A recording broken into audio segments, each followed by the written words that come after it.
5, 4, 3, 2, 1. Start.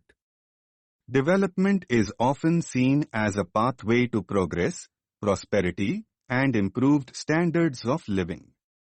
Whether in the form of technological innovation, urban expansion, industrial growth, or infrastructure improvement, development brings changes that reshape societies. These changes are usually introduced with the aim of improving the general quality of life, increasing economic opportunities, and enhancing efficiency. However, it is also true that development does not always affect all individuals or communities equally. While the majority of the population may gain long-term benefits, a smaller section of society can experience hardship, displacement, or disadvantage during the transition. This dual nature of development raises important ethical, social, and economic questions about how to manage change in a way that is both inclusive and sustainable. The primary reason why development benefits the majority lies in its broad impacts. Improved infrastructure such as roads, transportation networks, and communication systems allows better access to education, employment, and healthcare. Technological advancements make life more convenient, increase productivity, and create new industries.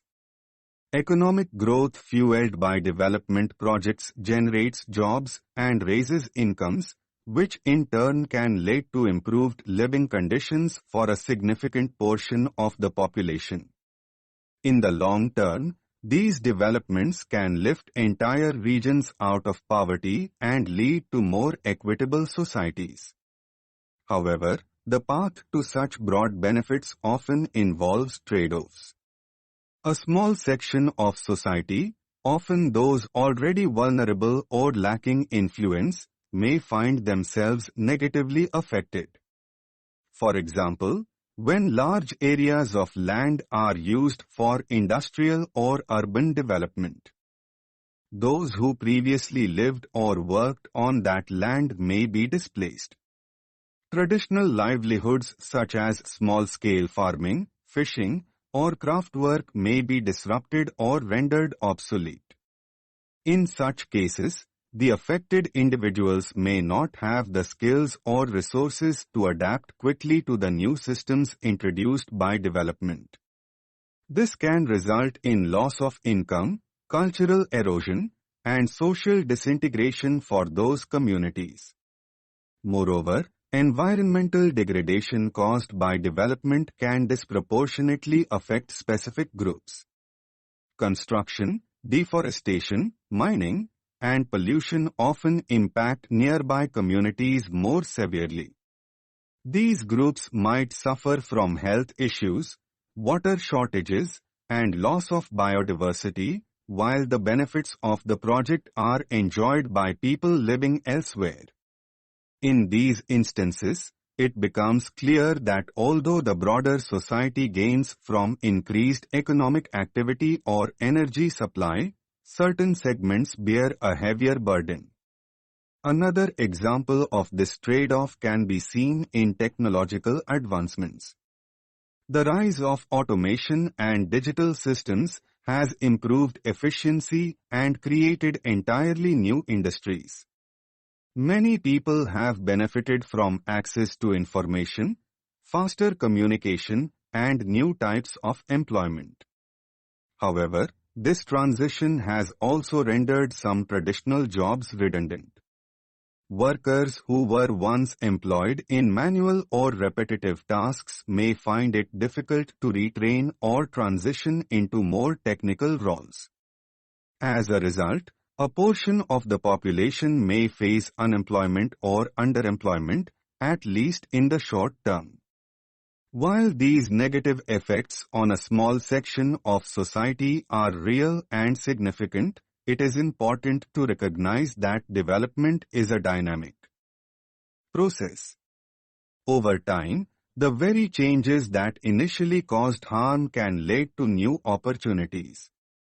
Displaced communities may eventually gain access to better housing, healthcare, and education. Formerly isolated regions may become economic hubs with improved standards of living. Workers affected by technological change can be retrained for better paying and less physically demanding jobs.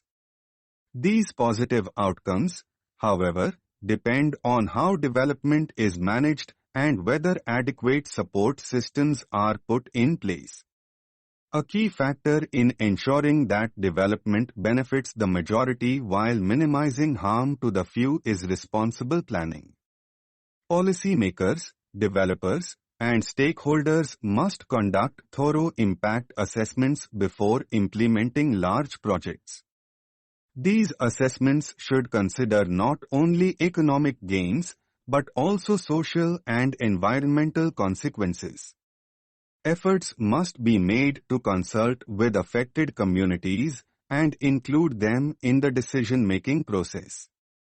Providing compensation, relocation assistance, and retraining programs can help reduce the negative impact on smaller groups. Equity and justice must also be at the core of development strategies.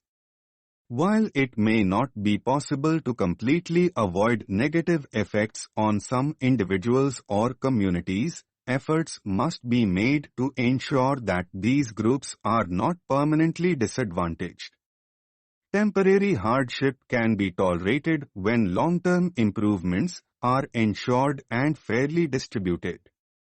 Development should not only aim to benefit the most people, but also strive to reduce inequality and provide support to those who are most affected. Public awareness and civil society engagement also play a role in balancing the benefits and harms of development. When the population is informed and actively participates in civic dialogue, it becomes more difficult for authorities to ignore the needs of marginalized groups. Advocacy, transparency, and accountability can ensure that development projects are carried out responsibly, with proper consideration for all members of society. It is also worth noting that resistance to development often comes from fear of the unknown or a deep connection to traditional ways of life. While it is natural to value cultural heritage and stability, change is often necessary for societal progress. In many cases, resistance diminishes once people begin to experience the benefits of development firsthand. The key lies in managing the transition period with care, empathy, and foresight. In the broader view, the development process mirrors the growth of a living organism. Just as physical growth may involve temporary discomfort or imbalance, societal growth through development can bring uneven effects. The goal should not be to eliminate all discomfort, which is often impossible, but to guide it in a direction that leads to overall improvement and justice. In conclusion, while development can cause temporary harm or disadvantage to a small section of society, it ultimately brings widespread benefits that improve the overall quality of life for the majority. The challenge lies in managing the process thoughtfully and fairly. By recognizing the potential for harm, implementing safeguards, and ensuring inclusive participation, societies can achieve progress that is not only efficient and innovative but also compassionate and just. Stop.